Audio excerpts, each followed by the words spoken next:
আজকে 15 এপ্রিল 2025 দুপুরবেলা আমি আপনাদের সঙ্গে কিছু তথ্য শেয়ার করার জন্য আসছি। সেটি হচ্ছে আমার বাবার সঙ্গে আজকে সকালে একটু কথা কাটাকাটি হলো, সেটা নিয়ে অসীম উঠে আসলো, আমার সঙ্গে খারাপ আচরণ করলো। ঠিক আছে, সেটা হলো এই বাড়িঘর উঠান মুঠান সব সকাল থেকে সুন্দর করে ঝাড়ঝাটা দিয়ে পরিষ্কার করে রাখছি। ঠিক আছে, এই দেখেন সব পাতা টাতা আলাদা করে রাখছি। ঠিক আছে, ঝাড় দিয়ে। তাই আমার বাবা যেটা নিয়ে আমার ঝামেলা সেটা হলো কি, সে ওই জায়গাটায় পিশাব করে এসে এই জায়গাটায় হলো সে মানে করে, নাম কি জানো, কুলুক করে। তো কুলুক করলে পিশাবের মানে গন্ধটা এইখানে বসে আমি এইখানে চলে আসে। তা আমি তাকে বলছি কি, তুমি যেহেতু ওইখানে পিশাব করো, ওই জায়গাটা পরিষ্কার না, ওই জায়গাটা যদি তুমি পরিষ্কার করো, ঠিক আছে, তাহলে তোমার এইখানে আসে কিন্তু কুলুক করা লাগতেছে না, এবং এইখানে আমার এই গন্ধটা লাগতেছে না এইখানে। ঠিক আছে, এই জিনিস তাকে বোঝাতে গেলে, ঠিক আছে, সে হলো মানে বলতে আবার কথাবার্তা বলে অসীম উঠে আসলো। অসীম উঠে আসে বলতেছে যে ঠিক আছে, কে হলো তোমার পরিষ্কার করা লাগবে কেন, আব্বু বলতেছে তোমার পরিষ্কার করা লাগবে কেন, অন পারে না করতে পরিষ্কার। ঠিক আছে, ওই সব কিছু টিয়া করে, মানে ও হলো এসে ওর বন্ধু বান্ধব সাথে ছিল, দূরে হুন্ডা নিয়ে আইছিল।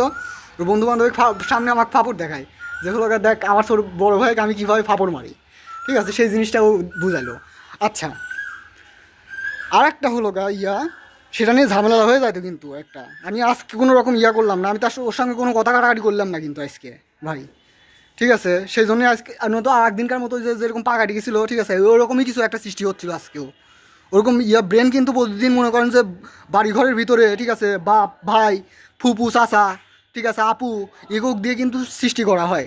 আর একটা ঘটনা হচ্ছে কি, কলের পাড়ের পানি এদিক দিয়ে যাওয়ার সময়, ঠিক আছে, এদিক দিয়ে বাইরে হওয়ার কোনো রাস্তা ছিল না। এটা ড্রেন, এই ড্রেন দিয়ে বাইরে হওয়ার কোনো রাস্তা ছিল না। এই কিনারে একটা ফুটা করেছে, এই ফুটাটা দিয়ে, ঠিক আছে, এই কলের পানি এই বাইরে চলে যায় রাস্তায়। তখন বাইরে এই পানি বাইরে যায়, রাস্তায় চলে যায়। রাস্তার মানুষজন তখন হলো তখন এই আশেপাশের জানেন তো কিরা আছে আশেপাশে, ঠিক আছে, তারা কিন্তু বাড়ি হয়ে আসে কয় যে ঠিক আছে তোর বাড়ির পানি হলো রাস্তায় চলে আসে। ঠিক আছে, কিন্তু আমি তাদেরকে আমি তাদেরকে আমার বাপের বুঝ দিতে পারি না, কারণ ঠিক আছে, আমার বাবা হলো যথেষ্ট পরিমাণ বুঝ সম্পন্ন একজন মানুষ না। আমি যে তাদেরকে বুঝ দেবো যে হলো আমার বাবা ওই জায়গায় ফুটাটা করেছে, ঠিক আছে, আপনারা আমার বাবাকে যায় বলেন। ঠিক আছে, আমার এই জিনিসটা বলতে নিজের কাছে হলো বিবেক বোধ হয়, কারণ আমার বাবাকে যায় তারা কি বলবে। ঠিক আছে, তখন ওই জিনিসটা আমার করে নিতে হয়, ওই জিনিসটা আমার ঘাড়ির উপরে নিতে হয়, যা না আমাদের বাড়ির ফুটা আমারই ওটা ঠিক করা লাগবে। আমি আমার আব্বু হাজারবার করে কইছি, ঠিক আছে, এই ফুটাটা তুমি বন্ধ করে দিও।